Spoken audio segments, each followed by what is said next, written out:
بسم الله الرحمن الرحيم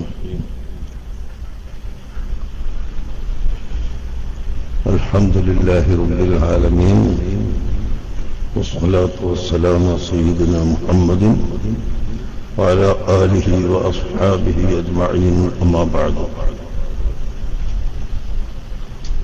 أعوذ بالله من الشيطان الرجيم بسم الله الرحمن الرحيم سبحان الذي أسرى بعبده ليلا من المسجد الحرام إلى المسجد الأقصى الذي باركنا حوله لنريه من آياتنا صدق الله العظيم وصدق وبلغ رسوله النبي الكريم ونحن على ذلك من الشاهدين الشاكرين والحمد لله رب العالمين.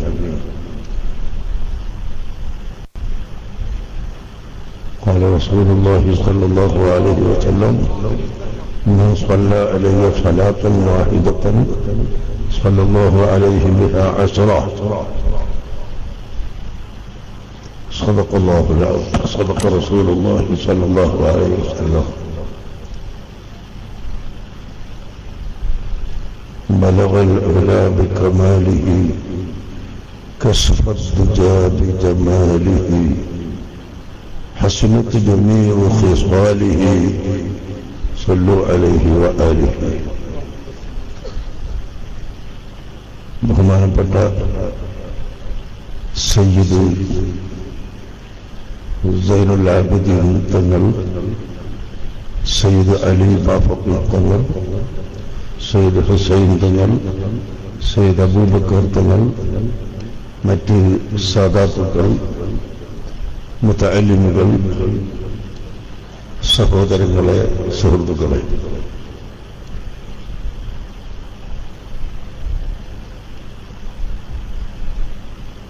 ഞാൻ ഇന്നലെ രാവിലെ ഫജ്റിന്റെ മുമ്പ് 4 മണിക്ക് കോഴിക്കോട്ട് നിന്ന് അബുദാബിയിലേക്ക് പോയി.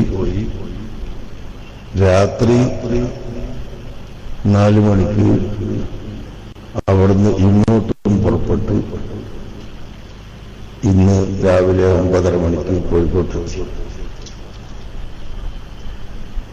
ഈ ഒരൊറ്റ ദിവസത്തെ യാത്രയ്ക്ക് വേണ്ടി ഞാൻ അവിടെ പോയത് അവിടുത്തെ ഏറ്റവും വലിയ അറിയപ്പെട്ട പണ്ഡിതൻ സയ്യിദ് അലി അൽ ഹാഷിമി അവരുടെ നേതൃത്വത്തിൽ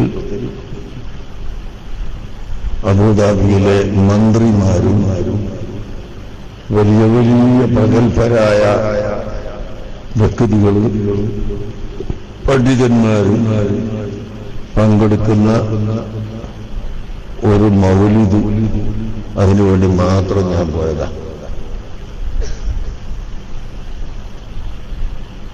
എന്നെ നിർബന്ധിച്ച് അതിന് ക്ഷണിച്ചു. അപ്പോ ഞാൻ പോകേണ്ടി വന്നു. ഇത് ഞാൻ ഇവിടെ ഉദ്ധരിച്ചത്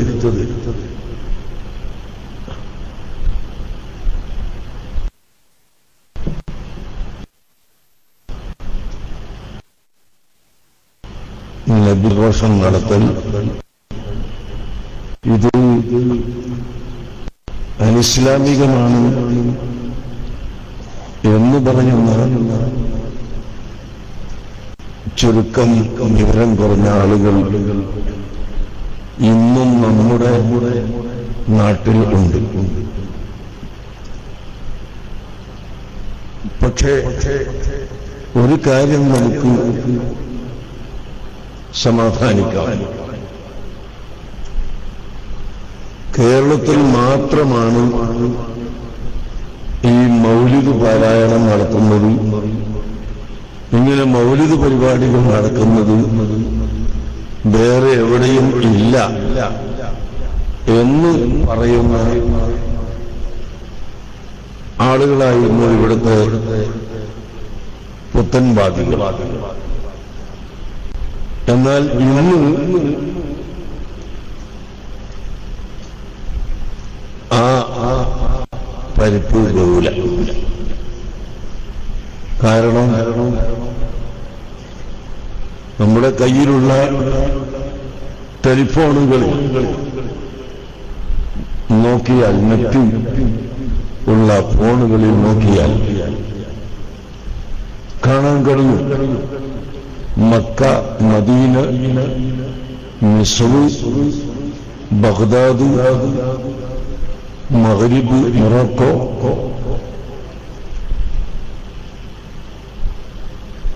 അമ്മാൻ, ജോർഡാൻ, ഇങ്ങനെ തുടങ്ങിയ ഇസ്ലാമിക ഭരണം എന്ന് പറയപ്പെടുന്ന രാഷ്ട്രങ്ങളിലും അതിനു പുറമെ പാശ്ചാത്യ നാടുകളായ യൂറോപ്പിലും മറ്റ് രാജ്യങ്ങളിലുമെല്ലാം വലിയ മൗലിദ് സദസ്സുകൾ നടത്തുന്നതായി നിങ്ങൾക്ക് ഇവിടെ ഇരുന്നു കൊണ്ട് കാണാവുന്നതാണ്. ലണ്ടനിൽ ഇന്നലെ രാത്രിയാണ് ഒരു വലിയ മൗലിദ് നടന്നത്. അങ്ങനെ മുസ്ലിം ലോകം എവിടെ ഉണ്ട് അവിടെയെല്ലാം നബി സല്ലല്ലാഹു അലൈഹി വസല്ലം തങ്ങളുടെ പേരിൽ മൗലിദ് പരിപാടികൾ നടക്കുകയാണ്. മുതഅല്ലിമീങ്ങൾ ശരിക്ക് മനസ്സിലാക്കണം. പരിശുദ്ധ ഖുർആൻ നമ്മോട് കൽപ്പിച്ചു, വദക്കിർഹും ബിഅയ്യാമില്ലാഹി, അല്ലാഹുവിന്റെ പ്രത്യേക പുണ്യദിനങ്ങൾ, ആ പുണ്യദിനങ്ങൾ ജനങ്ങൾക്ക് പറഞ്ഞു കൊടുക്കുകയും ഓർമ്മപ്പെടുത്തി കൊടുക്കുകയും ചെയ്യണം എന്ന്. എന്നാൽ ഈ പുണ്യദിനങ്ങളിൽ ഒരു ദിനമാണല്ലോ ലൈലത്തുൽ ഖദ്ർ. ലൈലത്തുൽ ഖദ്റിന് പ്രത്യേകത ഉണ്ടായത് വിശുദ്ധ ഖുർആൻ അവതരിച്ച കാരണം കൊണ്ടാണ്. ലൈലത്തുൽ ഖദ്ർ എന്ന് പറയുന്ന ഒരു രാത്രി മുഴുവനും ഖുർആൻ ഇറങ്ങിയിട്ടില്ല. ഉണ്ടോ? ചെറിയ കുട്ടികൾക്ക് വരെ അറിയാം, മിഷ്കാത്ത് ഓതിയവർക്കും റിയാദ് സാലിഹീൻ ഓതിയവർക്കൊക്കെ അറിയാം, തഫ്സീർ ജലാലൈനി ഓതിയവർക്കറിയാം. ഇഖ്റഅ ബിസ്മി റബ്ബിക്കല്ലദീ ഖലഖ് ഖലഖൽ ഇൻസാന മിൻ അലഖ് ഇഖ്റഅ വറബ്ബുക്കൽ അക്രം അല്ലദീ അല്ലമ ബിൽ ഖലം അല്ലമൽ ഇൻസാന മാ ലം യഅലം. ഇതിനിപ്പോ എത്ര സമയമായി? ഇത്രയും ആയത്താണ് ആദ്യമായി അവതരിച്ചിട്ടുള്ളത്. പക്ഷേ ഈ ഖുർആൻ അവതരിക്കാൻ തുടങ്ങിയ ഏതാനും മിനിറ്റുകൾ മാത്രം ഉള്ളതുകൊണ്ട് ആ രാത്രി മുഴുവനും മഹത്വം ഉള്ളത് ആയിക്കഴിഞ്ഞു. അതുകൊണ്ടാണ് അല്ലാഹു തആല എന്ത് പറഞ്ഞത്? ഇന്നാ അൻസൽനാഹു ഫീ ലൈലത്തുൽ ഖദ്ർ. ഖദ്റിന്റെ രാത്രിയിൽ ഖുർആൻ ഇറക്കിയത്. രാത്രി മുഴുവനും ഇറക്കിയിട്ടില്ല. ആ രാത്രിയിൽ നിന്നുള്ള ഏതാനും മിനിറ്റുകളിൽ മാത്രമാണ് ഇറക്കിയത്. പക്ഷേ ആ മിനിറ്റ് ഉൾക്കൊള്ളുന്ന രാത്രിക്ക് മഹത്വം വന്നു. കുട്ടികൾ ഇങ്ങോട്ട് നോക്കണം. ഒരാൾ വരുമ്പോ അങ്ങ് പോകല.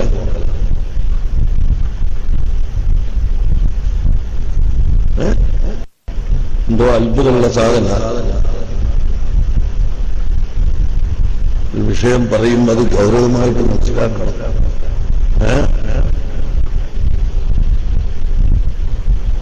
മറ്റൊരു ആയത്തിൽ شهر رمضان الذي أنزل فيه القرآن റമദാൻ മാസത്തിൽ ഖുർആൻ ഇറക്കപ്പെട്ട മാസം എന്ന് അല്ലാഹു പറഞ്ഞു.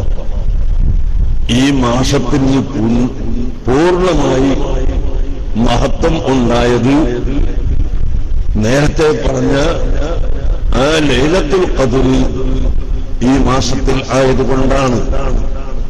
ലൈലത്തുൽ ഖദ്റിന് മഹത്വം ഉണ്ടായത് ഖുർആൻ ഇറങ്ങിയ സമയം അതിൽ ഉണ്ടായതുകൊണ്ടാണ്. അപ്പോൾ ഒരല്പസമയം കൊണ്ട് ഖുർആൻ അവതരിച്ച ഈ സമയം ഉൾക്കൊള്ളുന്ന രാത്രിയും ഈ സമയം ഉൾക്കൊള്ളുന്ന മാസവും വളരെ പുണ്യമുള്ളതാണ് എന്ന് പരിശുദ്ധ ഖുർആൻ നമ്മെ പഠിപ്പിച്ചു. എന്നാൽ ഈ ഖുർആൻ അവതരിക്കാനും റമദാൻ മാസം ഉണ്ടാവാനും എല്ലാം കാരണം ആയതും സയ്യിദുനാ മുഹമ്മദ് റസൂലുള്ളാഹി സ്വല്ലല്ലാഹു അലൈഹി വസല്ലമ തങ്ങൾ ഇവിടെ വന്നതുകൊണ്ടാണ്. നബിതങ്ങളെ പടക്കപ്പെട്ടതുകൊണ്ടാണ്. അതുകൊണ്ട് നബിതങ്ങൾ ഇവിടെ വന്ന ആ സമയവും ആ രാത്രിയും ഇതിനേക്കാളെല്ലാം മഹത്വം ഉള്ളതും ബഹുമാനമുള്ളതും ആണ്. അതുകൊണ്ട് പരിശുദ്ധ ഖുർആനിൽ വദ്ദുഹാ വല്ലൈലി ഇദാ സജാ എന്ന ഈ സൂറയിൽ അല്ലാഹു തആല സത്യം ചെയ്തത് ഒന്ന് ദുഹാ കൊണ്ട്. ഈ ദുഹാ കൊണ്ട് സത്യം ചെയ്തതിന് വിവിധ തഫ്സീറുകൾ ഉള്ളത് ഇമാം ഫഖറുദ്ദീൻ റാസി റഹ്മത്തുള്ളാഹി, അതുപോലെ ഇമാം സുയൂത്തി, ഇമാം ഫാക്കിഹാനി, ഇമാം ഖസ്തല്ലാനി തുടങ്ങിയ മഹാന്മാരായ പണ്ഡിതരെല്ലാം പറഞ്ഞിട്ടുള്ളത് മുഹമ്മദ് നബി സല്ലല്ലാഹു അലൈഹി വസല്ലം തങ്ങളുടെ പ്രശോഭിതമായ മുഖം വല്ലൈലി നബി സല്ലല്ലാഹു അലൈഹി വസല്ലം തങ്ങൾ ജനിച്ചുകൊണ്ട് ഈ ലോകത്തേക്ക് വന്ന രാത്രിയുടെ അവസാനത്തിൽ ഫജ്റിന്റെ സമയത്താണ് പ്രസവിക്കപ്പെട്ടത്. മറ്റൊരു തഫ്സീറിൽ വല്ലൈലി എന്നാൽ നബി സല്ലല്ലാഹു അലൈഹി വസല്ലം തങ്ങളുടെ ശറഫാക്കപ്പെട്ട ഷഅർ, അവിടെ തലയിലെ മുടി എന്നും തഫ്സീറിൽ ഉണ്ട്. ഏതായിരുന്നാലും അല്ലാഹുവിന്റെ ഹബീബ് ജനിച്ചിട്ടുള്ള ഈ രാത്രിയും ആ ദിവസവും അല്ലാഹുവിന്റെ അയ്യാമുകൾ, അല്ലാഹുവിന്റെ പ്രത്യേക ദിവസങ്ങൾ എന്ന് പറയുന്നതിൽ പെട്ടതാണ് എന്നതിൽ യാതൊരു തർക്കവും ഇല്ല. വദക്കിർഹും ബിഅയ്യാമില്ലാഹ്, അല്ലാഹുവിന്റെ അയ്യാം, അല്ലാഹുവിന്റെ പ്രത്യേകപ്പെട്ട ദിവസങ്ങൾ, ആ ദിവസങ്ങൾ ജനങ്ങൾക്ക് പറഞ്ഞു കൊടുക്കണം, ജനങ്ങളെ ഓർമ്മപ്പെടുത്തി കൊടുക്കണം എന്നാണ് പരിശുദ്ധ ഖുർആൻ പറഞ്ഞത്. അതുകൊണ്ട് തന്നെ ലോക മുസ്ലിമീങ്ങൾ മുഴുവനും ഈ റബീഉൽ അവ്വൽ മാസവും അതിലുള്ള 12ാമത്തെ ദിവസവും അല്ലാത്ത ദിവസങ്ങളും എല്ലാം പുണ്യ ദിവസങ്ങളായി സ്വീകരിക്കുകയും ബഹുമാനിക്കുകയും ആദരിക്കുകയും ചെയ്യുന്നു. ആ ദിവസങ്ങളിൽ പ്രത്യേകിച്ച് നബിതങ്ങളുടെ മൗലിദ്, എന്താണ് ഇവിടെ മൗലിദ് നമ്മൾ നടത്തിക്കൊണ്ടിരിക്കുന്നത്? ഇവിടെ വല്ല ഹറാമായ പാട്ടുകളോ ഹറാമായ പ്രസംഗങ്ങളോ ഗീബത്ത് നമീമത്ത് ഫസാദ് പറയലോ ഇതൊന്നും ഇല്ലല്ലോ. അൽഹംദുലില്ലാഹ്. എന്താണ് മൗലിദിൽ നമ്മൾ നടത്തുന്നത്? എന്താണ്? ദിക്റു ശമാഇലിൻ നബിയ്യി സ്വല്ലല്ലാഹു അലൈഹി വസല്ലം വതക്സീറു സ്വലാത്തി അലൈഹി സ്വല്ലല്ലാഹു അലൈഹി വസല്ലം. റസൂലുള്ളാഹി സ്വല്ലല്ലാഹു അലൈഹി വസല്ലം തങ്ങളുടെ ശമാഇല്, അവിടുത്തെ സ്വഭാവം, അവിടുത്തെ ജീവിത ചരിത്രം അത് പറയുക. അത് പറഞ്ഞാൽ തീരൂല. എന്നാലും നമ്മളെ കൊണ്ട് കഴിയുന്ന അത്ര അവിടുത്തെ സ്വഭാവങ്ങൾ അത് പറയുക, അവിടുത്തെ ചരിത്രങ്ങൾ പറയുക, മദ്ഹുകൾ പറയുക, സ്വലാത്ത് വർദ്ധിപ്പിക്കുക. ഇതാണ് നമ്മൾ ചെയ്യുന്ന മൗലിദ്. അതാണ് ലോകം മുഴുവൻ ചെയ്യുന്ന മൗലിദ്. ഇത് ഇബാദത്താണ്, നബിതങ്ങളോട് അടുക്കുന്ന ഒരു പുണ്യമായ കർമ്മമാണ്. ഇതിലാർക്കും സംശയം എന്ന് പറയുന്ന സാധനം ഉണ്ടാവുകയില്ല.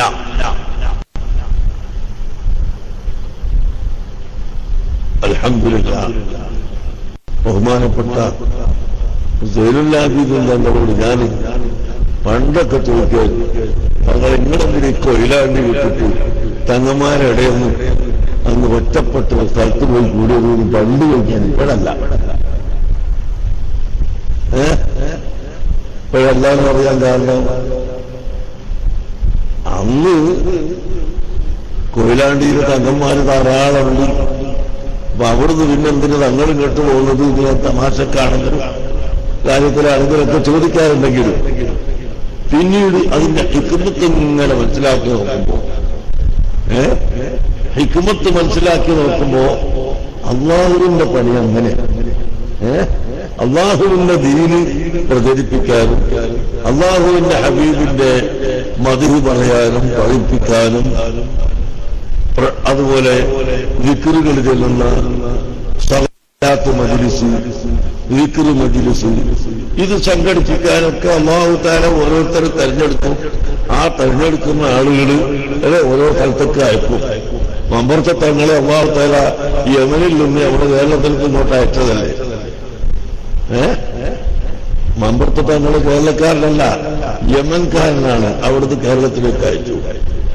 കോഴിക്കോട് ഷെയ്ഖിന്റെ പള്ളിയിൽ അന്ത്യവിശ്രമം കൊള്ളുന്ന ഷെയ്ഖ് അലാവുദ്ദീൻ അൽ ഹിംസി റളിയല്ലാഹു അൻഹു, അവര് ഹിംസി എന്ന് പറയുന്ന സ്ഥലം ഷാമിൽപ്പെട്ട സ്ഥലമാണ്. അവിടുന്ന് വന്നതാണ്. കോഴിക്കോട് ചീനടത്ത് പള്ളി എന്ന് പറയുന്ന അവിടെ ഒരു മക്കാമുണ്ട്. അവിടുത്തെ ആ ചൈന ഷെയ്ഖ് സ്ത്രീൻ,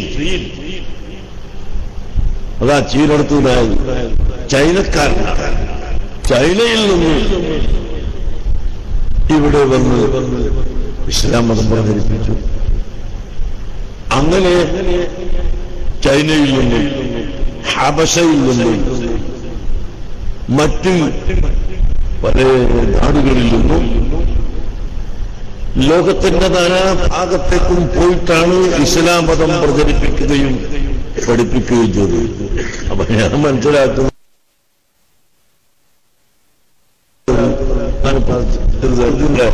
ഈ തിരൂർക്കുമ്പോട്ട് അയച്ചത് ഇവിടെ വേറെ ആരും ഇല്ലായിട്ടല്ല, എന്നാലും സയ്യിദന്മാരെന്നുള്ള നിലക്ക് അങ്ങനെ കൂടുതൽ നേതൃത്വം വഹിക്കാനും ഒക്കെ ഒരാളെ അല്ലാഹു തആല ഇവിടുത്തെ സുന്നത്ത് ജമാഅത്തിന്റെ ആളുകൾക്ക് തന്നതാണ്.